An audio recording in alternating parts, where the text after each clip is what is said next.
These common foods overload your kidneys, trigger damage, and push you closer to dialysis. And most people eat them every single day without any idea what's happening inside their body while they do. Here's what most people don't know. Your kidneys filter over 50 gallons of blood every single day. 50 gallons! Quietly, continuously, without asking for recognition or rest.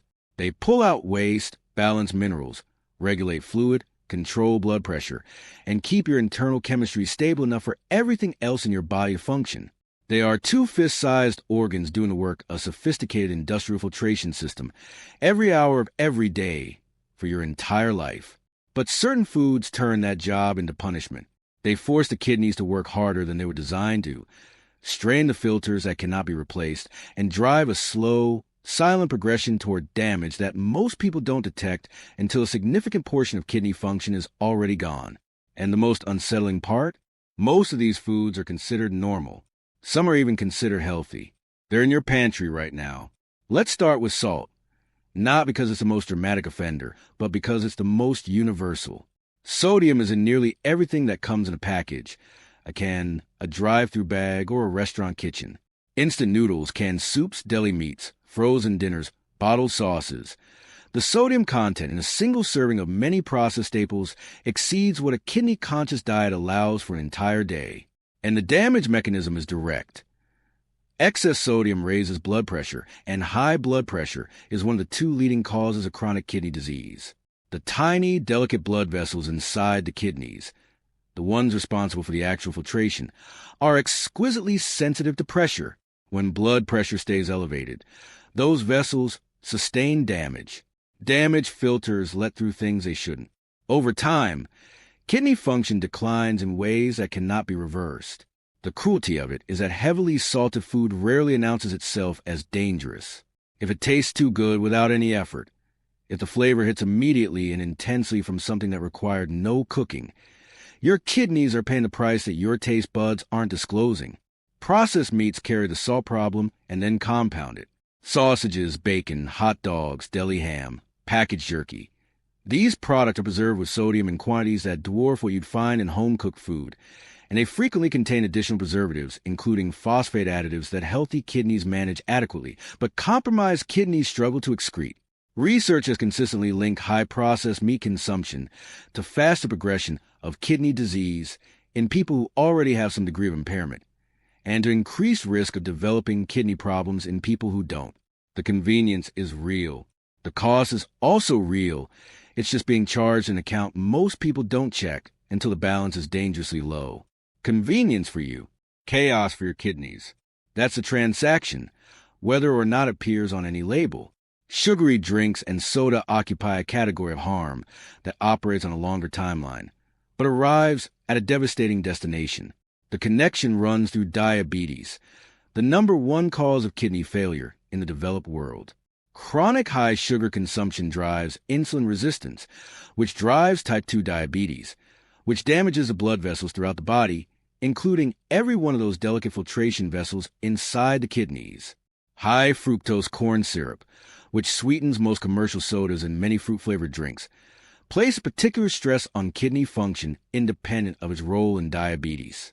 And the nutritional exchange being made is as lopsided as it gets. Zero fiber, zero protein, zero meaningful vitamins or minerals, in exchange for a rapid sugar load and a burst of dopamine that lasts minutes. It isn't just sugar in a bottle.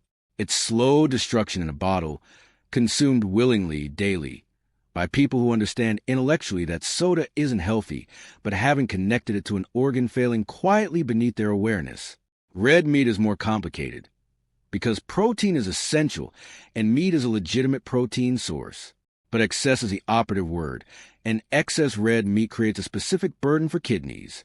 When the body metabolizes protein, it produces nitrogen-based waste products, urea, creatinine, and others, that the kidneys must filter out of blood. A moderate amount of this is normal and manageable. A diet heavily centered on red meat, day after day, pushes that filtration load consistently beyond what's comfortable, particularly in people over 50 whose kidney function has naturally begun to decline with age. For people who already have reduced kidney function, high protein intake from red meat can measurably accelerate that decline. The cultural myth that more protein always means more strength doesn't account for what happens downstream of the muscle. Too much protein doesn't build strength indefinitely. At a certain point, it just builds pressure on organs that have no way to ask you to stop. Ultra-processed packaged foods, chips, crackers, frozen meals, instant everything convenient snacks, deserve their own category because they combine multiple kidney stressors into a single product. High sodium, phosphate additives used as preservatives and flavor enhancers, artificial colorings and stabilizers the kidneys must process and excrete. These products are engineered for a long shelf life, which is achieved by loading them with compounds that living organs were not designed to handle in the quantities modern consumption delivers. For people eating several servings of ultra-processed foods daily, which describes a majority of adults in Western countries, the cumulative phosphorus and sodium load alone is significantly beyond what kidneys should be managing consistently. Long shelf life, short life of the organs doing the work of processing it. That is not a metaphor. It is a physiological reality playing out in slow motion. Alcohol, in excess, attacks kidney health through several simultaneous mechanisms. It is a diuretic, meaning it causes the body to expel more fluid than it takes in, leaving the kidneys working in a dehydrated environment where concentrating waste becomes harder and the risk of crystal formation. The beginning of kidney stones increases. It raises blood pressure over time in people who drink regularly and heavily, returning us to the same vessel damage pathway that sodium drives. It disrupts the hormonal systems that regulate how the kidneys balance water and sodium in the body.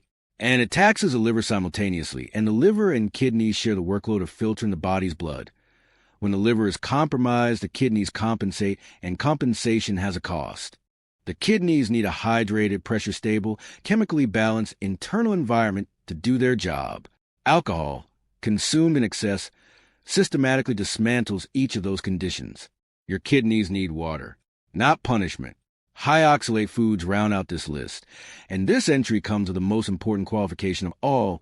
These foods in normal amounts are not the enemy. Spinach, beets, nuts, chocolate, sweet potatoes. These are nutritious foods with real benefits. But oxalate is a compound that, in excess and without adequate hydration, binds with calcium in the urinary tract and forms crystals that become kidney stones. People who eat very large quantities of high oxalate foods regularly, particularly without drinking enough water to dilute oxalate concentration in the urine, increase their stone risk meaningfully. For people who have already had kidney stones, the risk is higher still. The lesson here isn't to avoid spinach. It's that even genuinely healthy foods can create problems in excess, and that water is not optional when your kidneys are doing serious work. Even the foods you trust can turn on you when the conditions are wrong. Know the warning signs, because the kidneys rarely shout. Swelling in the legs, ankles, or face. Fluid that the kidneys can no longer properly excrete accumulating in tissue. Foamy urine. Protein appearing where it shouldn't, a sign that the filtration barrier is breaking down. Persistent fatigue that sleep doesn't resolve. Waste products building up in the bloodstream and affecting every system that depends on clean blood. Frequent urination, particularly at night, or conversely a significant reduction in urine output. These are whispers. They are the body communicating in the quietest language it has, before it has no choice but to communicate in the loudest. Most people miss them. Most people explain them away. Don't be most people. You don't feel kidney damage while it's happening. That is a defining cruelty of chronic kidney disease. It is clinically silent through its early and middle stages, producing no pain, no dramatic symptoms, no moment that forces attention, while function declines to a point where dialysis or a transplant become the only remaining options. By the time the body makes the problem impossible to ignore, the window for meaningful intervention has often already closed. Every meal is either supporting the organs working silently to keep you alive, or adding to the load that will eventually overwhelm them. That's not meant to create fear. It's meant to create clarity. Because the alternative to clarity is continuing to eat the same way, assuming the same things, until the body stops whispering and the options stop being good. Start protecting your kidneys today. Drink more water.